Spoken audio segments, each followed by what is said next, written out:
مالك زعلان يا شحات؟ وين الخمسة والأربعة أهداف؟ خلصت لكم البطارية؟ كله بسبب الحكم، حرمنا من ضربة جزاء وبطاقة حمراء على عطية الله، وهو السبب. كنا هنكسب 5-0. عاوز تعمل زي سان داونز لما لعبت معاكم في دور المجموعات؟ يا أخي الفريق الوحيد اللي يخسر ب5-0 هو الأهلي. كمان الحكم حرمنا زيكم من ضربة جزاء، والهدف الثاني قبله خطأ. هنفوز عليكم إن شاء الله في كازابلانكا، هنرفع الكأس في بلدكم بالدعاء والبكاء والركن إلى الوراء. يا حبيبي، جحيم كازا وما أدراك ما جحيم كازا. الحمد لله عندنا جمهور مرعب يساندنا طول المباراة، يضغط على الخصم ويحترم الخصم كمان، لأن كرة القدم لعبة بس. إحنا بنفضل إخوة في الإسلام. مع الأسف لا تفرقون بين كرة القدم والاحترام. لعبنا في جنوب إفريقيا ضد سان داونز، تعادلنا معاهم 2-2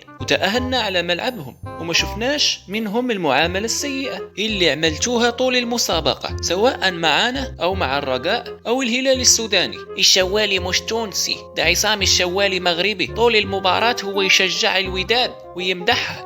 هو السبب في تسجيل الهدف على الأهلي. مالك ومال عصام الشوالي؟ يكون مغربي ولا تونسي. الفيديو نايت هاد الناس راه ما كيتقادوش. التحية لجميع المصريين على راسنا وعينينا. هذا الفيديو فقط للضحك. يلا سلام.